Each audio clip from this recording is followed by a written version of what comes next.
Hi there, this is Jacqueline with Nickel and Dime Decor. I hope I don't sniffle through the whole thing as allergy time. This is a second video on a little bit of Christmas quilt that we're doing. Now I'm not doing them in Christmas colors, but you sure can. You can use Christmas fabrics. It would be beautiful. But I'm making this in my blues and a little bit of pale and yellows. All kinds of blues. Well, last week I told you that you were going to need 841 2.5 inch squares. That sounds very daunting, doesn't it? But we're not going to make it so daunting. Okay, but first we have to have a little bit of a preview on pressing your fabrics or ironing. Ironing and pressing is not the same. But when you get your fabrics ready to be cut, then we're going to iron them. When you're doing your seams and you're pressing your seams, that means you're just pressing them. You're not ironing them. So that's the difference, okay? Pressing is for your seams, just to set your seams. But ironing is getting your fabrics ready to be cut. Now, I know that this stuff is quite pricey.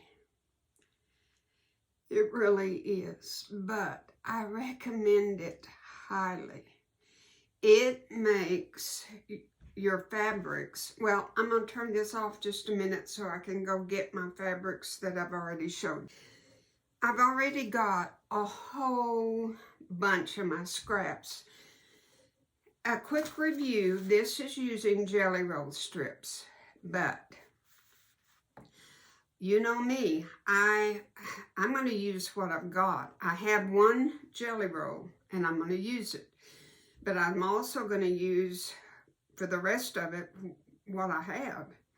So this is a piece that's already been ironed, and it just gives it body and works.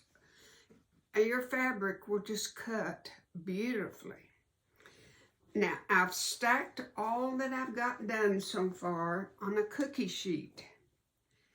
And I'll bring the camera down in just a second. You don't use the starch that you start your clothes with. That leaves a white residue. It can spot. It's not what you use for your fabrics when you're fixing to cut. Like I say, I buy this at Joann's, and I got it also on another website, but it is expensive. There is a formula, if you look it up on YouTube, that you can make your own starch, but I've never tried it. I just bite the bullet and buy this by the jug when I can use a 40% off coupon at Joann's. And that's how I purchase it. And then it'll fill this thing up, oh, I don't know how many times. I know I've probably had that jug for a year. And it's, this might be the last of it, but it's just best press. And it comes odorless too. I think it comes in other scents. Okay, let me put the camera down. Now, I got to tell you about my shirt.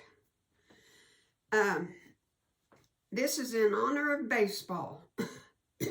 Baseball season's almost over. I have been a fan for almost 60 years. I'm not an Atlanta Braves fan much anymore. When I can, I root for them, but I'm a Texas Rangers fan now. But used to, back when I started watching in the 60s, that was the Atlanta Braves were the only team I could get on TV, on cable. So I became a fan. My oldest son, who is no longer with us, gave me this shirt probably 20 years ago, and I found it in my closet, and I haven't worn it in ages, and I just had to put it on because there's only about 10 days left of baseball season, and then we go into the playoffs. Okay, now here is a stack of all my bits and pieces, everything that I have so far. Just a Duke's mixture. I have every blue you can think of, from light, medium, and dark. And I've got all these pressed. It's on a cookie sheet, and therefore I can move it around, put it out of the way, and then just continue pressing as I go. Now, I always spray quite liberally. Oh, no, not liberally, but you know, I cover it for sure. And then you do the ironing procedure. You don't press, you iron. It's okay. That's what this is for.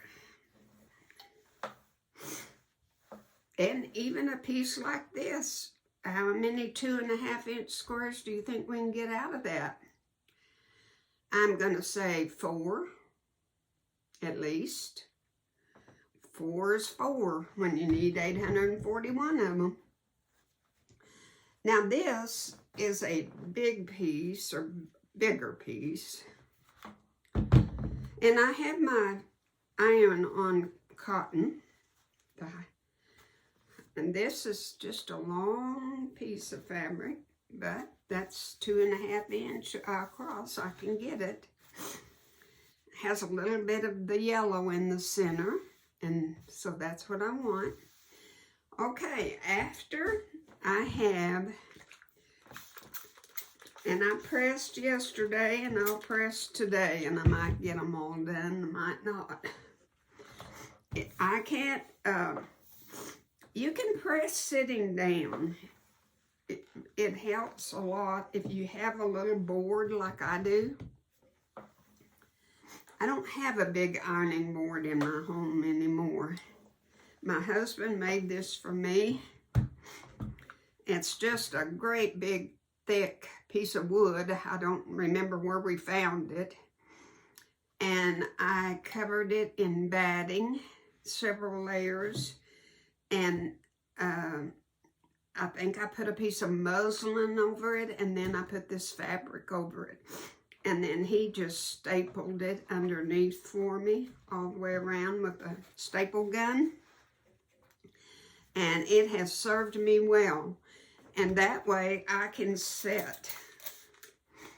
And because my feet aren't real good anymore, and it's hard for me to stand very much.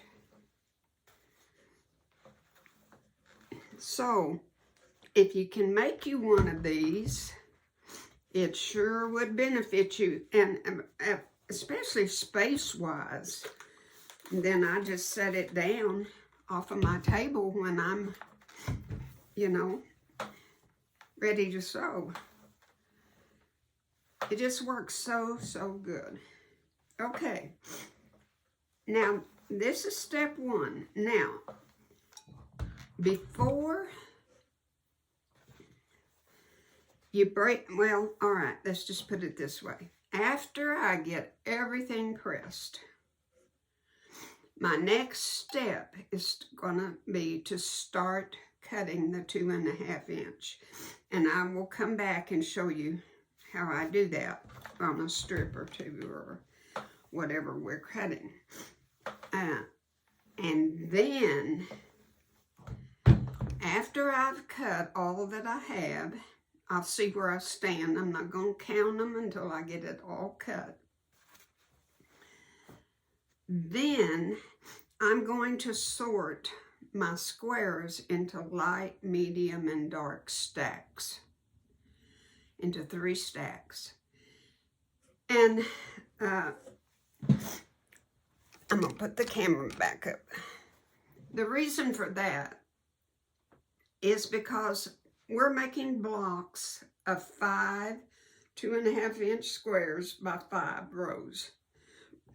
And I want to get the best variety that I can in the best shade arrangement I can. So if we make stacks, then we can just pick and choose as we make each row. Now, we're going to duplicate. That's because I have a lot of more of one color than I do than other colors. I might not have but 4 of these, and I might have 15 or 20 of these. So you are going to duplicate, but try not to duplicate in your block. You can duplicate and have other colors, and you're going to in your other blocks, but in that specific block, try not to duplicate.